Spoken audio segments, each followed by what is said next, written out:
Hello, my name is Jordan Lewis, and I am Aleut from the native village of Naknek in southwest Alaska. I am also the Associate Director of Memory Keepers Medical Discovery Team at the University of Minnesota Medical School Duluth campus. I am honored to present to you today some of my work with Alaska Native caregivers, which will serve as a foundation of the work I am working on expanding into tribal nations here in Minnesota.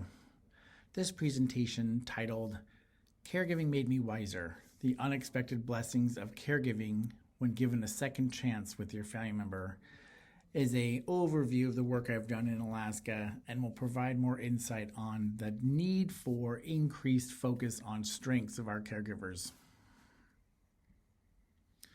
So a brief outline. First, I'll talk about myself, how I got interested in caregiving research, my personal background and where I'm from. I'll give a brief overview of who our caregivers are and some of the impacts caregivers experience. This does vary by community, varies by family, and so the experiences shared in this presentation are directly related to the caregivers I've worked with in my own research. I'll briefly touch on some of the sources of well-being caregivers I've worked with have talked about and what enables them to remain resilient through their caregiver journey. And then I'll share some quotes or some of the wisdom shared by our caregivers in Alaska. And some of these may ring true to caregivers who watch this presentation or other people you may know. I'll share some of their lessons learned and then end with a few closing thoughts. So as I'd mentioned, my family on my mom's side are Aleut. We are born and raised in this Bristol Bay region of Alaska, which is the red salmon capital of the world. My dad's side of the family are from Portland, Oregon. So I grew up part of my life on the Oregon coast and commercial fishing in Alaska every summer.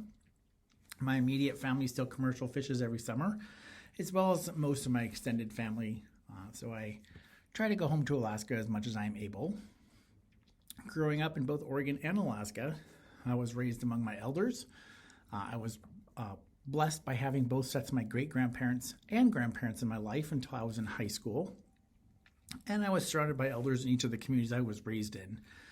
And I believe this is what set me on the path for the work that I do and looking at honoring our elders' knowledge.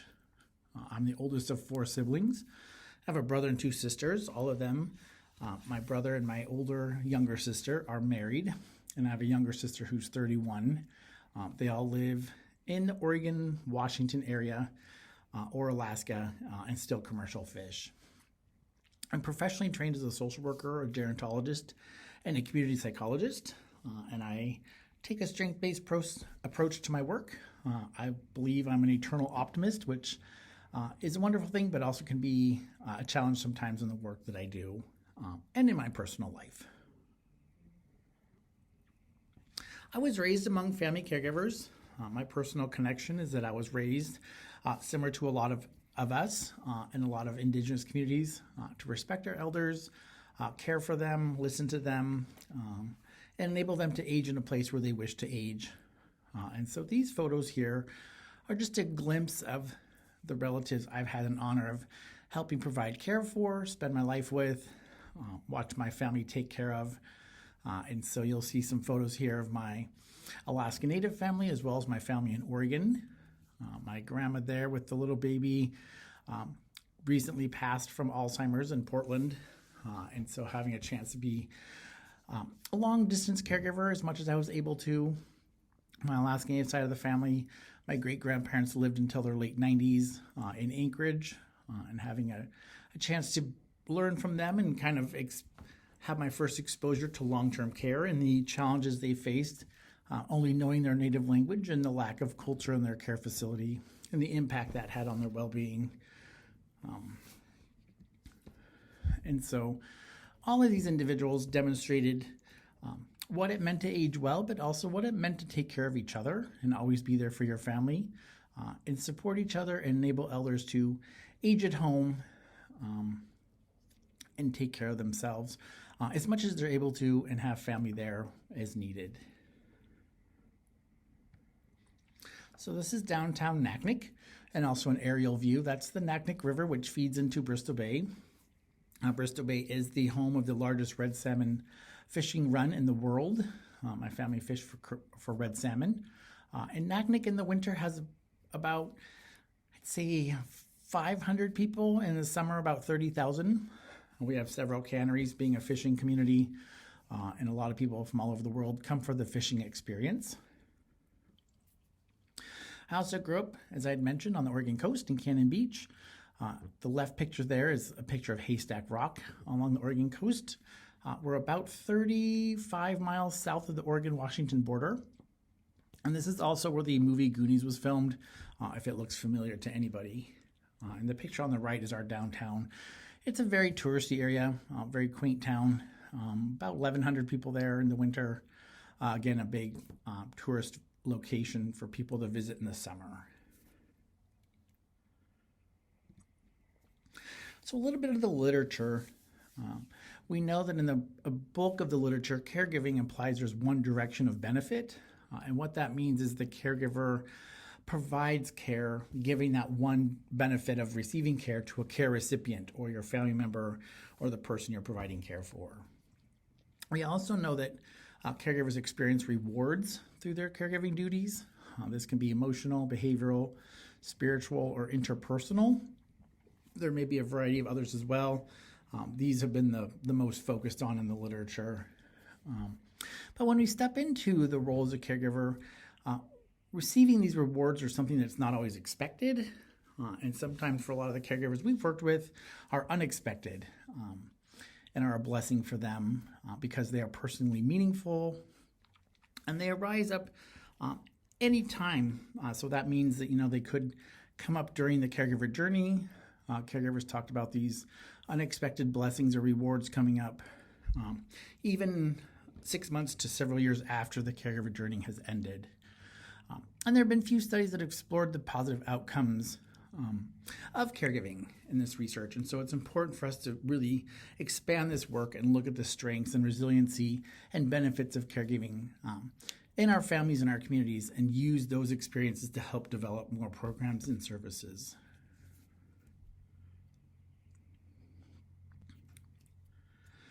So some quick statistics. This may change. This is a few years old, but according to this data, 90% of elder care in Indian country is provided by family members, which is a very large number and is expected given the cultural connections or cultural values we hold in caring for our own family members and community members.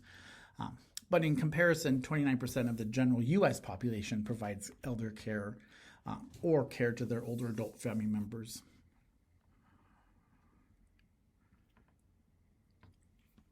So some Indigenous beliefs about caregiving. These may vary by family, by community, by region, but we know that elders are contributing members of the family. They hold a very high and honored role in our families and our communities. We honor and respect our elders regardless of where they may be on the disease spectrum with Alzheimer's or other conditions. They wish to live at home. We wish to have our elders at home, surrounded by their loved ones. It's their wish, and this also contributes to family and community well-being. Having elders in our homes and our communities contributes to the resiliency, the history, the values of our community and our families. And it's important for us to honor and respect them and help them age with dignity in the location of their preference and where they would like to stay as much as and as long as they're able to when it's safe. So through our interviews with Alaska Native caregivers and other individuals, we do know that they have talked about some impacts of historical events and how that's had an impact on their caregiver journey, the experiences of the individuals with dementia they're caring for. For example, the decline in teaching the language, the history, the oral culture is changing, whether that was through boarding schools, being forbidden to teach their native language, disruption in family systems. There's also been change in family structures. Families may be leaving rural areas to go to more urban settings for education, for jobs, or to be closer to other family, which changes family structures and social supports and informal supports in our rural communities where elders wish to stay. With these historical events, we're noticing families talking about a loss of family history, their traditions, their stories, family recipes. This also may be due to, as the dementia progresses, if these things aren't passed down to other family members or written down for them to remember, we're losing this as well. There's talks of historical trauma, abuse, and neglect, the impact this has not only on the person with dementia, but also the caregivers who may not be aware that this has been happening, or their elders had gone to a boarding school or were abused or neglected. We also know with the changes in dementia that the dietary changes are happening. We also know in Alaska, for example, younger people are more likely to eat Western foods than their native foods, whether that's due to a lack of access to traditional foods or a preference for foods they maybe have more access to than their native foods. We also know the mistrust in the healthcare system has an impact on caregivers, but also the people they're caring for with dementia, and not wanting to either go back to the healthcare system, had a bad experience in the past, and may not continue to seek care for what they're experiencing. So for the work we've done in Alaska, and we're interested in seeing how this may be similar or different with tribal nations here in Minnesota, as these are the 5 areas that our caregivers talked about as being a source of well-being for them. And what they meant by that is these are areas of work or areas of well-being that they went to help them cope, to help them through their caregiver journey. And so we'll go through a few of these, but for example, spiritual foods, which our caregivers and our Native elders say is another word for Native foods, traditional foods. The importance of community or having community support, feeling engaged, feeling supported in some way. Also with their extended family, that same sense of being supported or cared for. The role of spirituality or religion.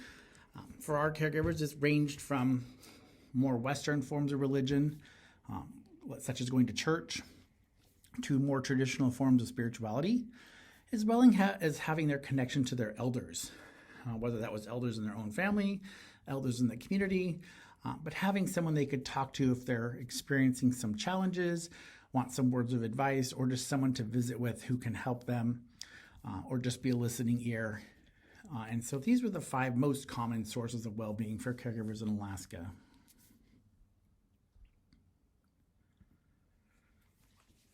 So a few of our caregivers had wonderful quotes. They were willing to share their stories with us about their caregiver journey. And so the next few slides I'd like to talk about, share some of their quotes about their journey. So one caregiver shared, "I had a lot of very valuable time with my grandmother, and out of all of my cousins, I'm the only one, aside from my brother, that can say that. We took the time to spend time with her, even with everything going on in our lives. We were there to listen to her stories, even if we've heard it 20 times that day, and those are memories I will have for the rest of my life."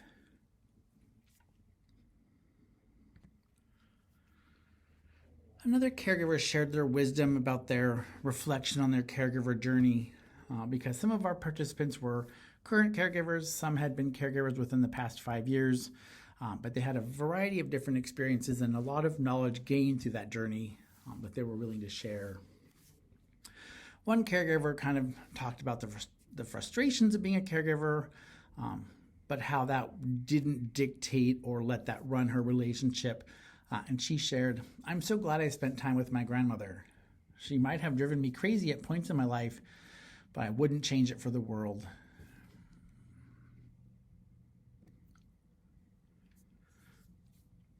Another caregiver shared with us, "I'm glad that I have given my parents good caregiving so they can see this day, to actually witness this day and know all this work was worth it.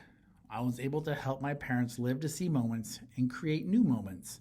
And what she was meaning by this is, the elders we work with, some of them, in Alaska, our history and experiences with Westernization is still fairly new. And so, for example, my great-grandparents grew up in a sod house with seal oil lamps and lived long enough to see televisions, four-wheelers, cars, and trucks, a lot of new electronics.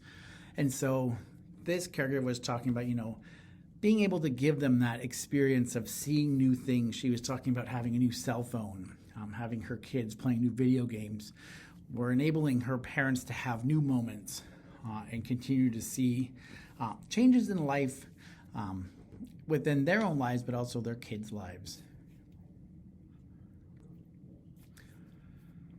Another caregiver shared her joy of being around with her mom. She shared, being around my mom was such a joy. We had our own spats throughout our lives together, but this was my chance to be with my mom. So I didn't care how many times she told me the same story. None of that made any difference to me because I was just happy to be with her, and to help her was special to me, and there's no drawbacks to it. It was just something really fun to do just to get closer to her. So regardless of past relationships, as this caregiver has talked about, several of our caregivers talked about the value of having a second chance, putting the history aside, focusing on the here and now, and developing a new relationship, and really getting to know your parent, your cousin, your relative in a new way, and build that relationship and get to know each other in a way that you hadn't thought was possible before. Another caregiver shared, I never felt that my mom was a burden because we have 5 kids and tons of extended family. She lost her parents when she was 2 or 3 to influenza. I never got to know my grandparents, and my kids loved her. And we told her that we are going to do everything we can to support her. We thank God every day that we had her in our lives. So similar to the last quote, several of the caregivers talked about the blessings or the benefits of having their parent, their grandparent in the home with them, because it brought generations together, strengthened intergenerational relationships, and improved the quality of life for a lot of people in the home. One caregiver shared, caring for your elders is important because it affects not only my generation, and then my kids' generation, and then their kids' generation. It's the Indigenous way of thinking. 7 generations forward and 7 generations back. All these people are affected by my mom being around for 3 or 4 more years. I'm not trying to make a big deal out of it, but it's one way of thinking. Then you go into the profession of taking care of another life, or you try to help that person have a quality of life that is meaningful. And another caregiver shared again the value this caregiving experience brought to multiple generations. She said that was probably the best time in her life that she got to spend with her grandma. She said, thank God we had grandma, because that was her crutch when her dad left, and she had that support and something to hold on to.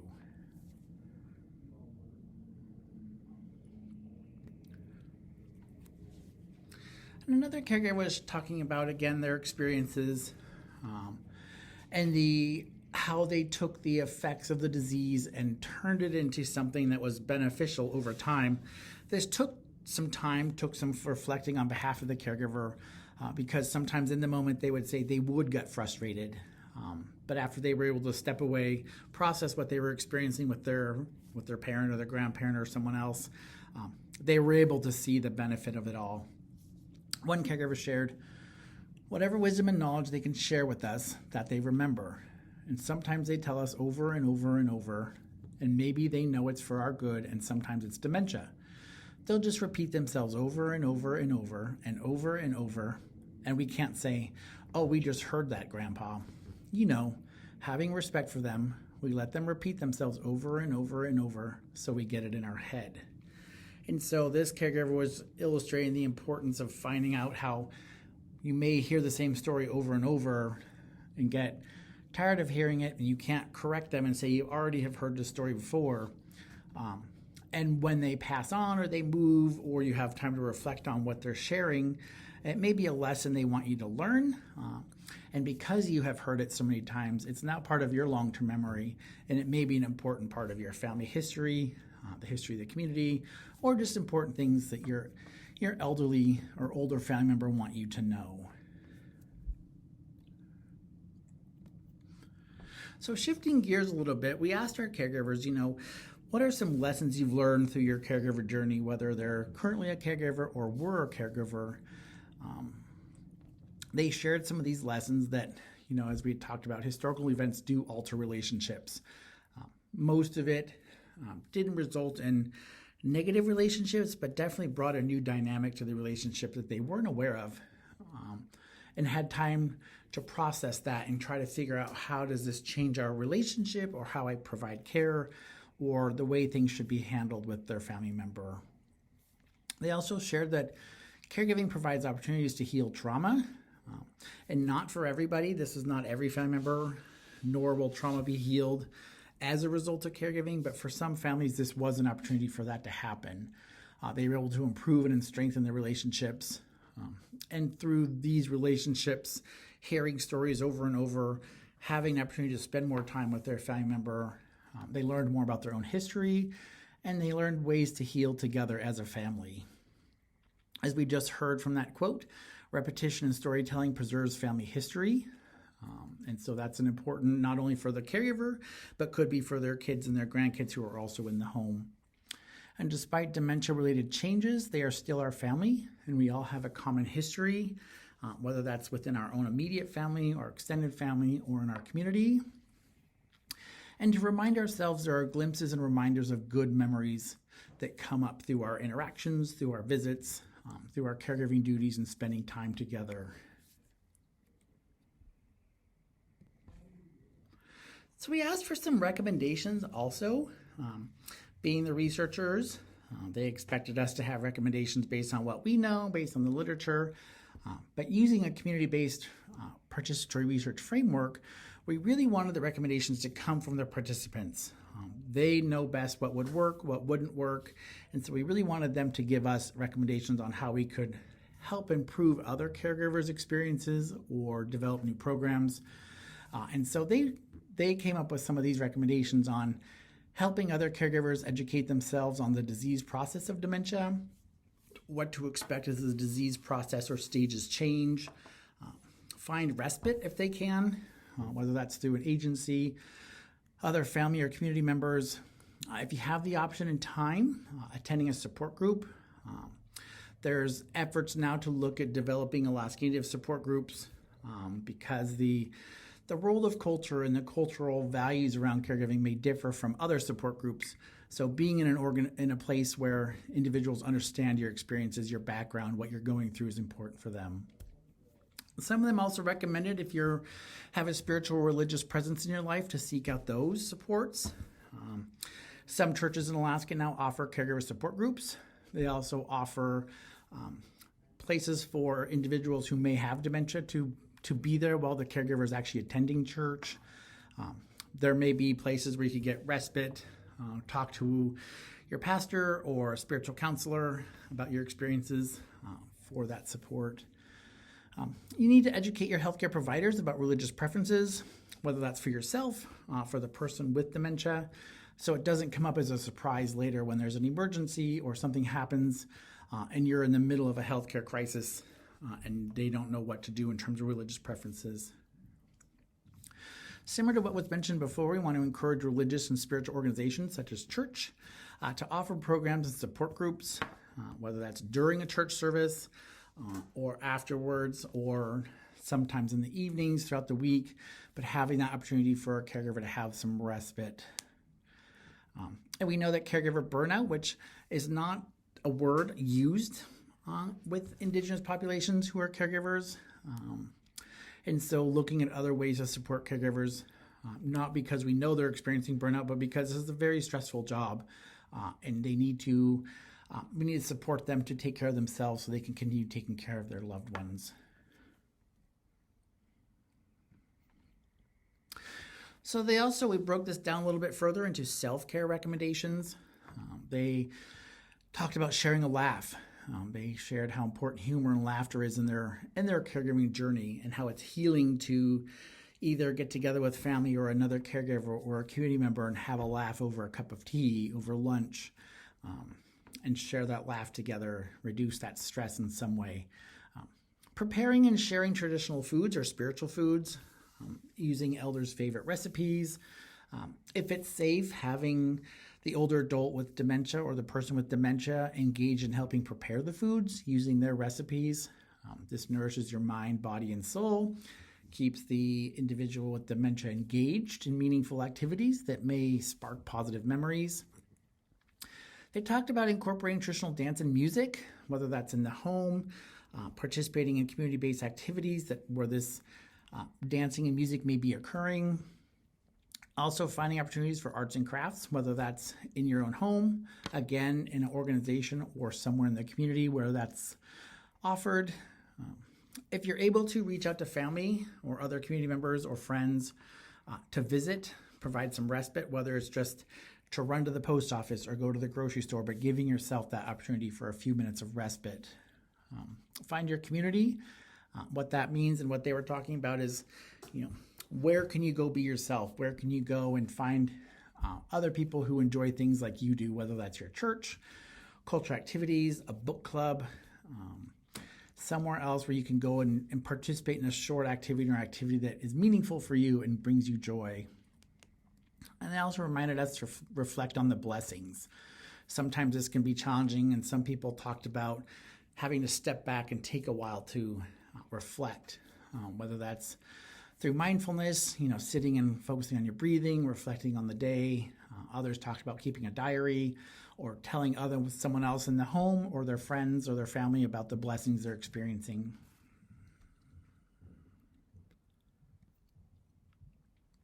They also talked about connecting to your elder with something from your personal history, whether that's talking about where you're from, something you remember from growing up with your family member who has dementia, but find something that brings you together that can have a dialogue as much as you're able to. This could also be in the form of reminiscence therapy. So a shared moment from the past can ground your relationship even for a moment. Finding, maybe it's sitting down and having your favorite food and asking having a conversation of when your grandparent got their first moose or their first fish or their favorite way to prepare something, or when they learned a cultural activity or a craft, and bonding over that. And to remember that asking for community support is not just about respite, but also giving others a moment to connect with an elder in their lives. It's important for people to realize, or even just be exposed to being around someone with dementia, educating them a little bit, and hopefully reducing that fear and anxiety around older adults, especially those with cognitive impairments.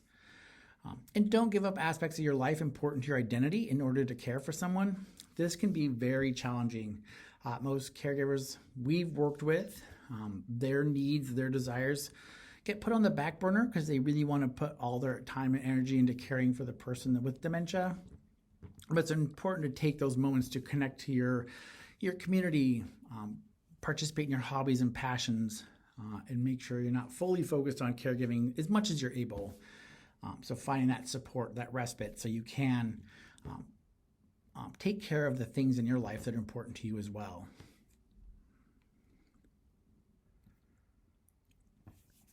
Similar to earlier, caregivers also talked about taking time for yourself, have fun, have a laugh, eat well, exercise, sleep, drink water, relax. These are all easier said than done, but caregivers who have talked about if you're able to, you'll see a benefit when you're able to integrate that into your daily schedule, even for a brief few minutes.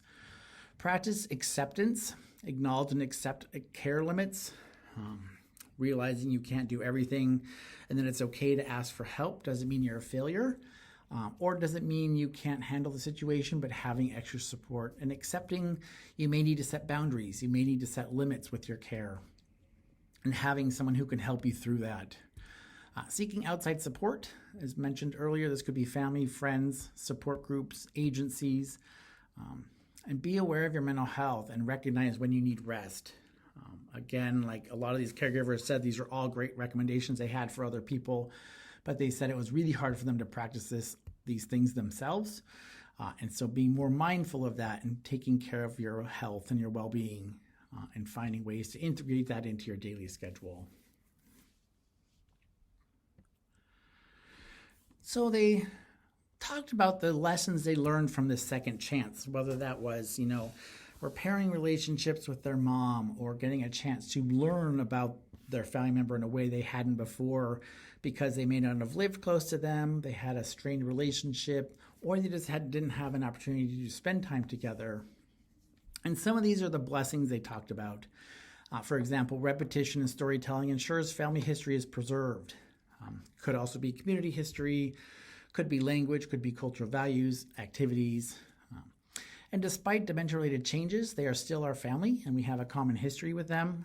And finding out how we can find commonalities to have conversations to support one another. And even in challenging times, there are glimpses and reminders of good memories. There are blessings there. There are things to share a laugh about. There are things that will come up even after the caregiver journey that you'll reflect on and remember the good memories and the good times you've had together. So some closing thoughts. They talked about caregiving as an opportunity to give back to those who took care of you, which is a true honor, being able to take care of the elders who raised us. And that caregiving is a part of the Indigenous way of thinking, the way of being, way of knowing. It's how we are raised. Caregiving is a time of constant growth and education, self-reflection, as well as healing. And that will always continue beyond the caregiver journey. And lessons taught by our elders play a role in caring for others. And so the lessons we learn through our caregivers, our elders, whether that was when we were younger and as we were growing up, before we stepped into the roles of caregiver, caregivers talked about reflecting back on the lessons they learned over their lifetime and how it helped them through their caregiver journey. And then spending time with family provides opportunity to heal from the past and pass on a new understanding of history, establish new relationships with a fresh start possibly, and re-strengthens those relationships across generations, not just parent to child, but could be grandparent to grandchild, great-grandparent to great-grandchild, or even across community members as well. So a closing quote that I really like is, "To care for those who once cared for us is one of the highest honors."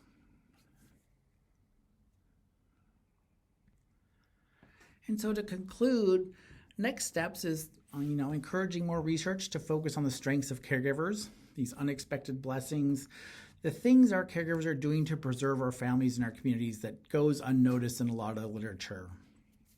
Need to plan to work on adapting caregiver training and education programs that specifically integrate cultural values, our cultural beliefs, informal support networks such as our family and our neighbors and our friends into approaches to care. And looking at partnering with tribal nations in Minnesota to ask these questions. What are caregiver priorities? What are their strengths? What are their values? And how can we integrate that into new programs, new services, new supports? Currently working on an NIH grant, National Institutes of Health, for the National Institute on Aging, adapting the Savvy Caregiver program to look at developing a peer-based program for caregivers where we will partner current caregivers who are caring for someone with dementia with a previous caregiver. So someone who's been through the caregiver journey and has healed with the passing or changing in their caregiver relationship with someone and wants to serve as a mentor for those current caregivers and look at the benefit this has on both current and previous caregivers' quality of life. Other research, if there's interest in our communities here in Minnesota, is to look at sources of stress, as well as the resiliency of American Indian dementia caregivers, and how can we help improve the quality of life for individuals who may be experiencing stress or other chronic health conditions related to caregiving and improve their quality of life so they can continue to fulfill this cultural value they look highly to as they take care of their older adults.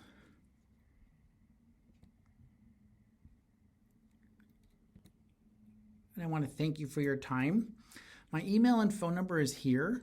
So if there are any questions, comments, thoughts, you would like to talk more, have me come to your community and talk about some caregiving priorities, explore partnerships through the Memory Keepers Medical Discovery Team on caregiver-related work, definitely feel free to send me an email or give me a call. And I want to thank you for your time and wish you a happy spring.